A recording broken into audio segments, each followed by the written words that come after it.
then you get questions, right? Get questions, let them ask questions and also clarify, in order to get them to see what they could do with that lesson plan, get ideas.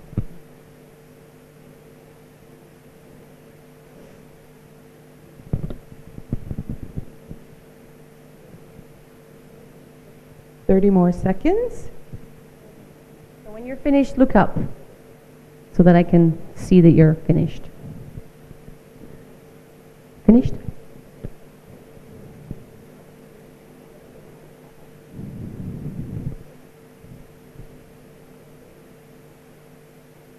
Okay, 10 seconds.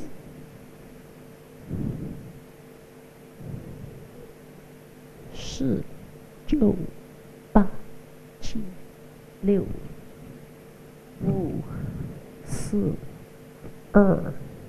yi, san, ling.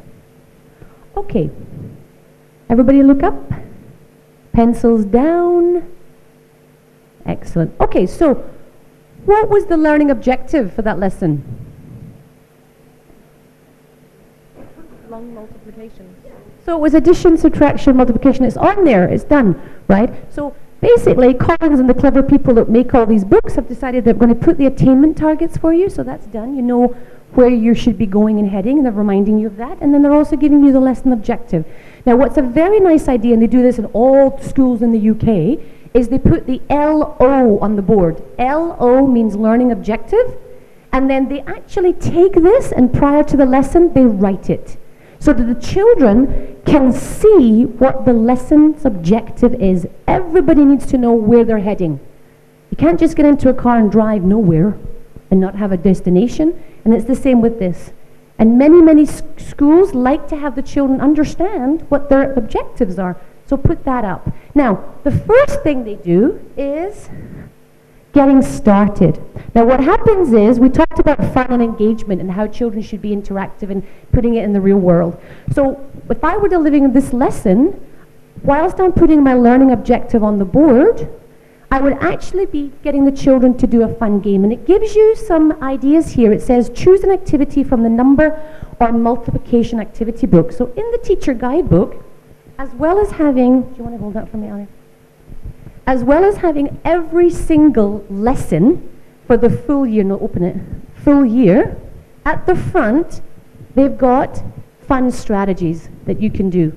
So you can just pick one of them and decide that's what you're going to do with your kids that day. And that's the 10 minutes of fun, interactive engagement. Now at that point, you haven't taught them anything.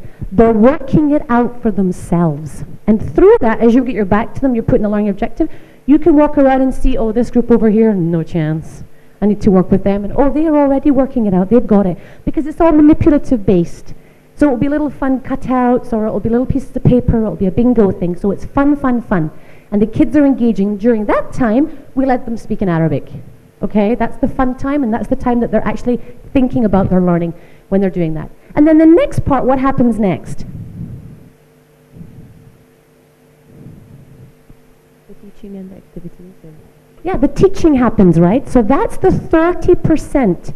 This is the part that's telling you what to teach. Now, for some teachers, I would look at that. I'd look at the ideas that the publishers have given me in the book, and I'd know exactly what to do because I've got so many years of experience. For some teachers who are not as confident, they need to have more of an idea. So you can read this. I wouldn't read it on the day. You need to be reading this way ahead of the day so you know what you're going to be saying. Don't go, okay, today we're going to make up some words. That, all right? You need to have read that before and planned this lesson. But this is the ideas of what you do. So 30% talking time. Now what happens is, when you're as busy, Ant, you're going to also have access to Collins Connect. And Collins Connect is the online digital platform that supports all of the learning. It gives you all these activities and things for you to do. It's also good for record and data tracking and assessment tools and things like that. So you can then click on there, and it will give you the interactive teaching slide that you will need.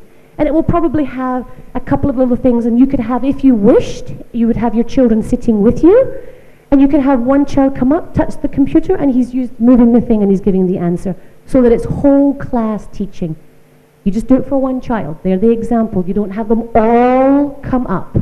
That takes too long. You'll have behavioral problems. And at that point, you then don't need the interactive thing. You've taught the lesson for the 30 minutes, the 30%, and you're getting them to pair. Did you see where it has the little icons of two people all the time? That's telling you to get the children to talk to each other. So this again is using the strategy that we used before. Have them talk and think, how did I get that answer? What did you do? Again, Arabic is perfect at this stage. Getting them to discuss their ideas. Then if you turn the page over, you'll see that it gives you the answer.